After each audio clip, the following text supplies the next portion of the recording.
السلام علیکم، زه یم سالار خان. تاسو اورئ انسان او علم. د دجال ظهورېدل. دجال به په یهودیانو کې وي، په خلکو کې به د هغه لقب مسیح وي، یعنی یهودیان او د هغه منونکي به هغه ته مسیح وایي. صحیح بخاري 255 او مسلم. راسته سترګه به یې ړنده وي. صحیح بخاري 1055 او مسلم. ګونځي یعنی ګونګرو ویښتان به یې وي. په سواري کې به د یو غټ خره نه کار اخلي. د ټول نه مخکې به په عراق او شام کې راڅرګند شي، چیرې چې به هغه د پیغمبر او د رسول کېدلو دعوه وکړي. بیا به له هغه ځایه اصفهان ته لاړ شي. صحیح مسلم. په اصفهان کې به د هغه سره 80,000 یهودیان وي.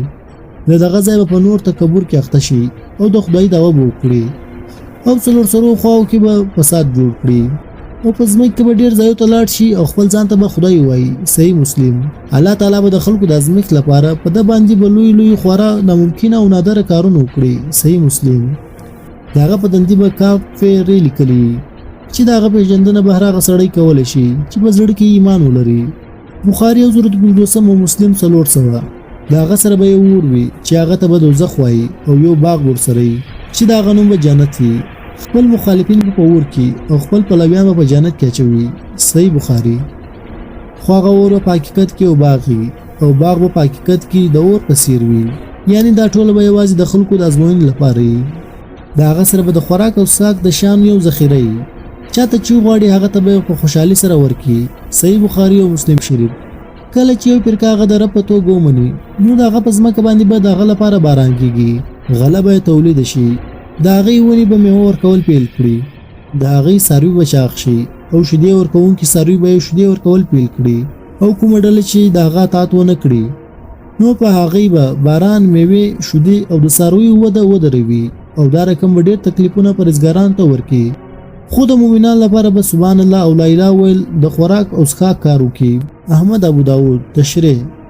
یعنی مؤمنان به ویښ کېدل او تیږ کېدل ومني، خو د ده په دوکه کې به رانشي او صبر به وکړي. بیا به الله تعالی د خپل ذکر خوږوالی راڅرګند کړي، او مؤمنان به په ذکر کول باندې مړېږي. د دجال چلونه امام احمد رحمت الله علیه را روایت کړي چې د هغه د راوتلو نه مخکې به 2 کاله قحطي تېره شوي، او دریم کال به خاص د قحطي په حال کې راڅرګند شي.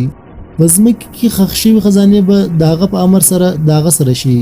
ځینو سړیو ته به ووایي چې زه مړه مور پلار راژوندي کولی شم، دا چې د دې قدرت په لیدو به زما پر خدای باور وکړي. تشریح.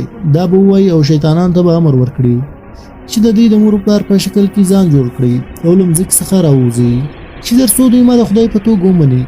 نو هغه شیطانان به دغسې وکړي، او څومره خلک به خپل مور او پلار خپل مخ ته وویني، په ده به یقین وکړي او ګمراه به شي. مګر د چا یقین چې د الله تعالی په ذات باندې، هغه به ووایي چې یوازې الله تعالی هغه ژوندي کولی شي او هغه یې وژلی شي، او هغه به د قیامت په ورځ را ژوندي کړي او یو ځای به یې کړي.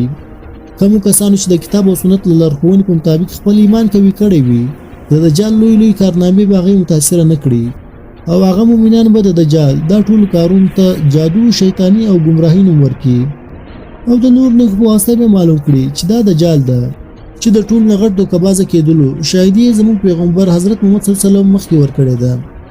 په یمن، مکه او مدینه کې دجال به د خپل دجالت ښکاره کولو سره او د کمزورو مؤمنانو د ګمراه کولو سره به په ډېرو هېوادو کې تیر شي، تر هغه چې د یمن پولې ته به ورسیږي.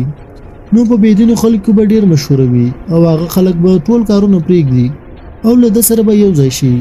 صحیح مسلم او بخاري. له دې ځایه راستنېدو وروسته به مکې ته نږدې میشت شي، خو هلته به د مکې د ساتنې مسؤلیت د ملایکو سره وي، او له دې امله به هغه مکې ته نشي داخلېدی.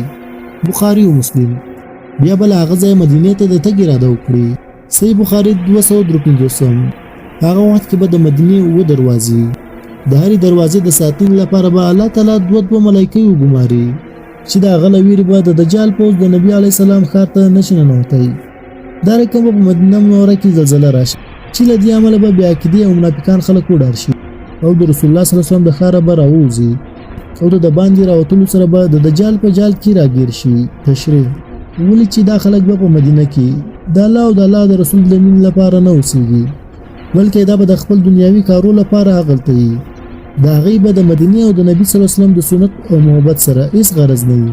نو له دې امله به د زلزلې په واسطه د دې سپېڅلي ښار نه وباسل شي، ځکه چې ډېر خلک به د پیسو د ګټلو لپاره هلته ژوند کوي، هغه به د رسول الله صلی الله علیه وسلم په روزه باندې د سلام کول نه لا به برخی د دجال سره د یو دینی عالم مناظره.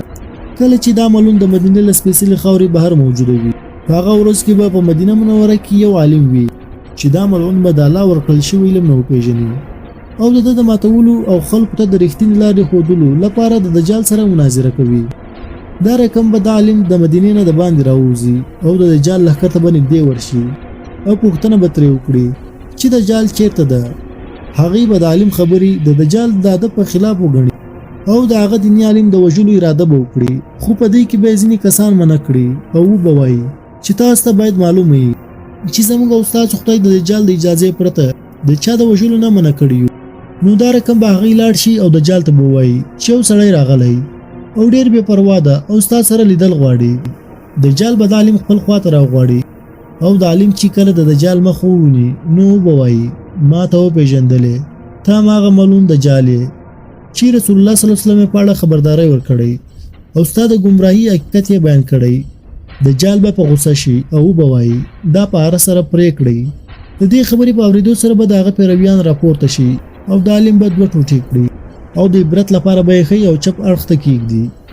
بیا به دجال په خپله د دې دواړو ټوټو په منځ کې راتېر شي او خلکو ته به ووایي که زه دا مړی اوس بېرته راژوندی کړم ایا تاسو به زما خدای ومنئ؟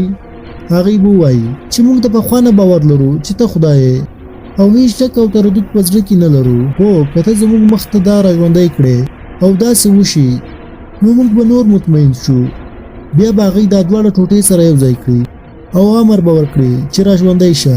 دا رقم به هغه د الله پاک په حکمت او ارادې سره راژوندی شي او به وایي اوس خو زه پوره باور لرم چې تا هغه رد شوی دجال یې چې د لعنتي کېدلو خبرې رسول الله صلی الله علیه وسلم ورکړی وو. دجال به شور جوړ کړي او امر به وکړي چې دا حلال کړي. د دې په اورېدو سره به د دجال مریدان د عالم په غاړه چاړه راکش کړي، خو په دې باندې به هغه ته هېڅ تکلیف ونه رسېږي. دجال به شرمنده شي او خپل جوړ کړی جهنم ته به واچوي. مګر د حضرت ابراهیم علیه السلام د معجزې په څېر به هغه اور د ده لپاره سوړ او آرام شي.